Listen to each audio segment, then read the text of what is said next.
서울구치소의 차가운 독방. 한 남자는 그 안에서 마지막 아침을 맞이하고 있었다. 벽에 걸린 시계는 새벽 4시 37분을 가리키고 있었고, 그는 오늘이 자신의 삶의 끝이라는 사실을 조용히 받아들이고 있었다. 몇 시간 후면 집행이 이루어질 예정이었다. 희망도 두려움도 이미 오래전에 사라졌고, 남은 것은 침묵뿐이었다. 좁은 방 안에는 창문 하나 없이 회색빛 벽과 작은 침대, 쇠붙이 변기, 손바닥만 한 거울만이 존재했다. 거울 속 그의 얼굴은 수감되기 전과 전혀 달라져 있었다. 3년간의 고통이 그의 눈빛을 바꾸었고, 주름은 깊어졌으며 피부는 생기를 잃었다. 그저 죽음을 기다리는 얼굴이었다. 아침 식사는 드시겠습니까? 작은 철문 너머로 교도관 남기철이 조용히 물었다. 그는 고개를 천천히 저으며 말했다. 괜찮습니다. 이젠 의미가 없으니까요. 남기철 교도관은 3년 동안 매일같이 이성우를 지켜보며 누구보다 그의 결백함을 믿고 있었다. 법정에서는 받아들여지지 않았지만 그는 성우가 죄인이 아니라고 확신하고 있었다. 이성우는 중견 IT 기업의 개발자였고, 어느 회식 날 화장실에서 상사 박 부장이 피를 흘리며 쓰러져 있는 것을 발견했다. 당황한 그가 했지만 경찰은 그 자리에서 성우를 체포했다. 며칠 전 그와 박 부장 사이에 공개적으로 다툰 사실, 그리고 그의 지문이 현장에 있었다는 점은 그를 범인으로 몰기에 충분한 증거로 받아들여졌다. 재판은 차갑고 일방적이었다. 증인들은 불리한 이야기만 했고, 검사는 계획된 살인이라 주장했다.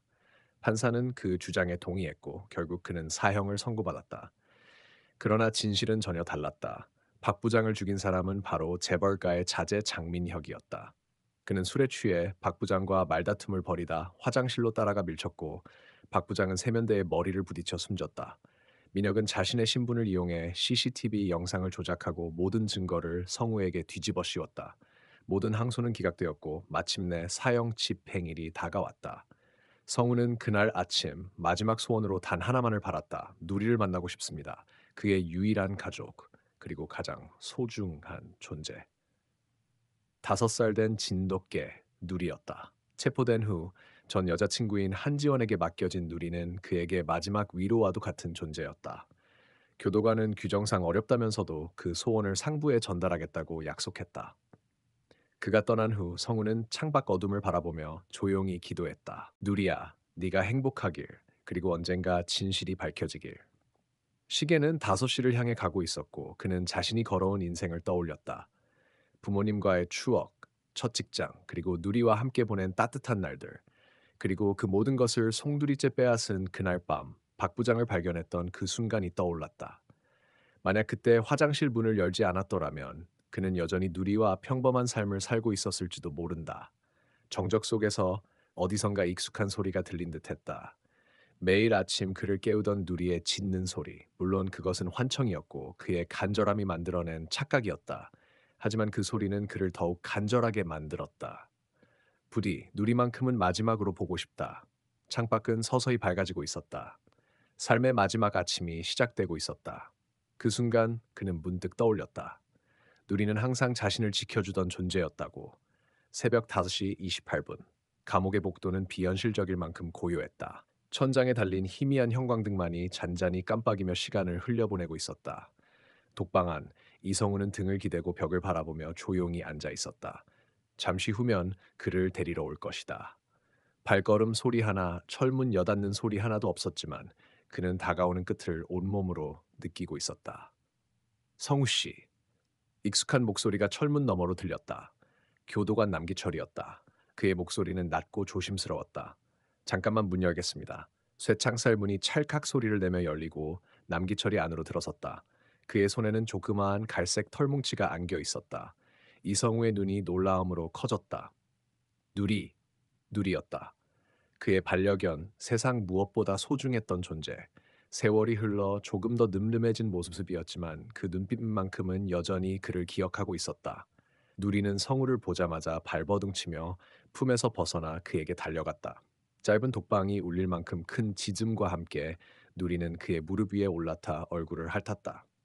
성우는 그 조그마한 생명체를 두 팔로 꼭 안았다. 눈물이 끊임없이 흘렀다. 말이 나오지 않았다. 3년 동안 단 하루도 누리를 잊은 적 없었기에 이 순간은 현실이 아닌 것만 같았다. 제가 무리하게 요청해서 겨우 허락받았습니다. 남기철은 고개를 숙이며 조용히 말했다. 시간은 10분뿐입니다. 아무도 모르게. 성우는 누리를 바라보며 흐느꼈다. 누리 역시 그의 슬픔을 아는 듯 조용히 그의 손에 얼굴을 부비고 있었다. 성우는 떨리는 손으로 누리의 머리를 쓰다듬었다. 잘 있었니? 아프진 않았어? 밥은 잘 먹었어? 누리는 그저 그를 바라보고 있었다. 눈빛 속에는 이해할 수 없는 무언가가 담겨 있었고 그것이 더욱 성우의 가슴을 아프게 했다. 이 아이는 앞으로도 자신이 없는 세상을 살아가야 한다는 현실이 무겁게 다가왔다. 남교도관님, 그는 조용히 말을 꺼냈다. 혹시 누리를 계속 돌봐주실 수 있을까요? 이 아이에게만큼은 따뜻한 삶을 주고 싶습니다. 남기철은 주저없이 고개를 끄덕였다. 물론입니다. 제가 책임지고 매일 같이 산책도 시키고 밥도 잘 챙기겠습니다. 걱정 마십시오. 감정이 북받쳐 더는 말을 잇지 못한 성우는 그저 누리의 귀에 입을 가까이 대고 속삭였다. 미안하다. 나 때문에 너까지 힘들었지. 하지만 꼭 행복해줘. 그게 나의 마지막 소원이야. 시간은 너무도 빠르게 흘렀다. 문 밖에서는 이미 사형 집행을 위한 준비가 시작되고 있었다. 누리의 짖음이 복도 너머로 퍼져나갔다. 마치 이별을 알리는 노래처럼 서늘한 새벽을 가르며 울려 퍼졌다. 이제 시간이 다 되었습니다.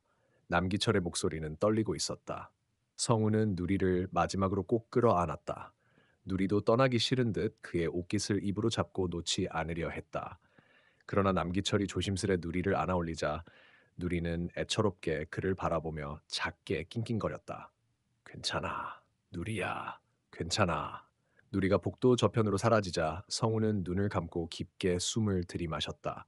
그리고 천천히 자리에서 일어났다. 벽에 기대놓았던 작은 거울이 바닥에 떨어져 깨졌지만 그는 뒤돌아보지 않았다. 오늘 그는 사형장으로 향한다. 하지만 마음은 이미 떠난 그 작은 생명체와 함께였다. 사형이 집행되는 날 아침, 교도소의 분위기는 유난히 무거웠다. 관리직 직원들과 간부들은 조용히 움직였고 누구도 농담이나 사적인 대화를 하지 않았다. 마치 무언의 합의라도 있는 듯 모두는 감정 없이 차가운 일상을 흉내내며 의무적으로 행동했다. 하지만 그 속에서도 이성우가 사형수라는 사실은 누구나 알고 있었고 그가 무죄일 수도 있다는 소문은 오래전부터 돌고 있었다. 사형수는 집행 직전 이동방으로 옮겨진다. 말 그대로 마지막을 기다리는 공간. 성우는 교도관 두 명에게 양팔을 부드럽게 잡힌 채 조용히 복도를 걸어갔다. 발걸음 하나하나가 땅을 파고드는 듯 무거웠다. 문마다 쾅 하고 닫히는 소리가 더 깊은 침묵을 남겼다. 성우는 고개를 숙인 채 묻지도 말하지도 않았다. 그의 머릿속에는 방금 전 누리와의 마지막 순간이 계속 맴돌고 있었다. 누리의 따뜻한 체온, 부드러운 털, 떨리는 눈빛, 이젠 다시는 느낄 수 없을 것이다. 이대로 끝나는 걸까? 그는 자신에게 수없이 질문했지만 매번 돌아오는 대답은 없었다. 진실은 숨겨졌고 세상은 그를 외면했다. 어떤 변호사도 어떤 언론도 그의 억울함을 들여다보려 하지 않았다. 내가 죽고 나면 과연 누가 진실을 이야기해 줄까? 이동방은 생각보다 좁고 차가웠다. 벽은 노란빛 형광등 아래 더욱 창백하게 빛났고 천장엔 오래된 환풍기 하나가 굉음을 내고 있었다. 침대도 없고 책상도 없고 오직 바닥과 맞닿은 벽면만이 그를 받아주었다. 그곳에 앉은 그는 조용히 눈을 감았다. 그리고 떠올렸다. 6살 무렵 어머니가 해주던 자장가를, 그가 아플 때마다 손끝으로 이마를 쓸어주던 그 감촉을, 어린 시절 함께 뛰놀던 친구들, 첫사랑의 미소, 대학 졸업 후 첫 출근 날의 두근거림, 그리고 마지막으로 누리와 처음 만났던 날. 퇴근길, 비 오는 날 우연히 주차장 근처에서 버려진 박스 안에 울고 있던 조그만 강아지. 떨리는 눈으로 그를 올려다보던 모습이 아직도 눈에 선했다. 이름조차 짓기 전에 그는 이미 누리에게 마음을 빼앗겼다. 마트에서 사온 간식 하나에도 꼬리를 흔들며 행복해하던 모습. 매일 아침 그를 깨우러 침대 위로 뛰어오르던 그 따뜻한 존재. 그 모든 순간이 이제는 과거가 되었다. 더는 돌아갈 수 없는 시간. 철문이 열리는 소리에 성우는 천천히 고개를 들었다. 흰 장갑을 낀 집행 간부가 조용히 말했다. 이제 준비해 주십시오. 성우는 고개를 끄덕이며 자리에서 일어났다. 교도관들이 천천히 다가와 그의 손과 발을 묶었다. 그는 저항하지 않았다. 모든 것이 예정된 순서대로 흘러가고 있었다. 그 순간 복도 끝에서 뛰어오는 발소리가 울렸다. 잠깐만요. 멈춰주세요. 모두가 그쪽을 돌아보았다. 허겁지겁 달려온 남기철 교도관의 손에는 한 장의 서류가 들려 있었다. 그의 얼굴은 땀으로 젖어 있었고 눈은 충혈되어 있었다. 중지 명령입니다. 집행을 멈추십시오. 현장에 있던 모두가 당황했다. 사형은 국가적 절차이며 그 어떤 실수도 용납되지 않는다. 그 서류는 분명 상부에서 긴급히 발부된 것이었다. 간부는 서류를 받아들고 진위를 확인한 뒤 조용히 고개를 끄덕였다. 집행 보류. 사형수는 원위치로 돌려보내십시오. 그 말이 떨어지자마자 성우는 다리에 힘이 풀려 그 자리에 주저앉았다. 숨을 쉬는 것조차 버거웠다. 감정도 생각도 넘쳐 흘러 말이 나오지 않았다. 무슨 일이 벌어진 거지? 그날 이후로 이성우의 삶은 전과는 완전히 달라졌다. 사형 집행이 중지되었다는 소식은 그에게 새로운 희망을 안겨주었지만 그 희망이 반드시 밝은 미래로 이어질지는 아무도 장담할 수 없었다. 교도소 안의 시간은 느리게 흘렀다. 감옥벽 너머에선 여전히 세상이 돌아가고 있었지만 성우의 세계는 한 치 앞도 보이지 않는 안개 속에 갇혀 있었다. 밤마다 누리를 그리워하며 흐느끼던 순간들, 자신을 둘러싼 냉담한 시선과 싸워야 했다. 그는 변호인과의 미팅에서 한숨을 내쉬었다. 기철 씨, 진실을 밝혀내는 데는 얼마나 더 시간이 걸릴까요? 남기철은 잠시 말없이 창밖을 바라보다가 대답했다. 서류와 증거들을 다시 검토 중입니다. 분명한 오류가 있었고 그걸로 재심이 가능하다고 봅니다. 다만 행정 절차가 복잡해 시간이 좀 걸릴 겁니다. 성우는 고개를 끄덕였다. 내가 살아있다는 사실만으로도 내 삶은 이미 절반은 바뀌었어요. 하지만 누리와 다시 같이 살 날까지는 아직 멀었죠. 며칠 뒤 성우에게 작은 소식이 전해졌다. 경찰 내부에서 관련 사건 자료 일부가 재조사 대상에 올랐다는 것이다. 새로운 증거물이 등장했으며 그 증거는 성우가 무죄임을 입증할 가능성을 열었다. 성우는 갑작스런 변화에 놀랐지만 조심스러운 기대감을 품었다. 과거에 무관심하던 수사기관이 돌연 움직이기 시작한 이유가 무엇인지 궁금했다. 그것은 단순한 우연이 아니었다. 누군가가 그의 무죄를 위해 몰래 힘쓰고 있었고 그 누군가는 바로 남기철이었다. 기철은 자신만의 방식으로 사건의 어두운 이면을 파헤치고 있었다. 감옥 내부에서조차 위험을 무릅쓰고 관련자들과 접촉하며 자료를 수집하고 증인을 찾아 나섰다. 성우 역시 그와 함께 조심스럽게 움직였다. 기철 씨, 만약 우리가 이겨낸다면 누리는 어떻게 할까요? 우리가 싸우는 이유가 바로 그거야. 누리가 내 가족이니까. 그 말에 성우는 다시 한번 결의를 다졌다. 그러나 그 어두운 그림자는 쉽게 물러서지 않았다. 조사 과정 중 성우는 여러 위협과 협박을 받았다. 교도소 내에서조차 그의 편에 서는 이는 드물었다. 누군가는 그를 포기하라고 경고했고 누군가는 침묵을 강요했다. 성우의 마음 한켠에는 두려움과 불안이 자리 잡았다. 그럼에도 불구하고 그는 매일을 견뎌냈다. 누리의 사진을 보며 자신을 다잡았다. 우리는 반드시 다시 만날 거야. 시간은 흘러 재심 절차가 시작되었다. 법정에서 증거와 증언들이 하나둘씩 공개되었고 그동안 숨겼던 진실의 조각들이 맞춰지기 시작했다. 피고인 이성우는 결백하다. 법정에서 울려 퍼진 그 말은 성우의 가슴에 봄날처럼 따뜻한 햇살을 비추었다. 석방이 임박한 어느 날 성우는 병원 검진을 받았다. 오랜 감옥 생활로 인한 건강 악화는 피할 수 없었고 특히 정신적 스트레스는 그의 몸을 갉아먹고 있었다. 하지만 그는 흔들리지 않았다.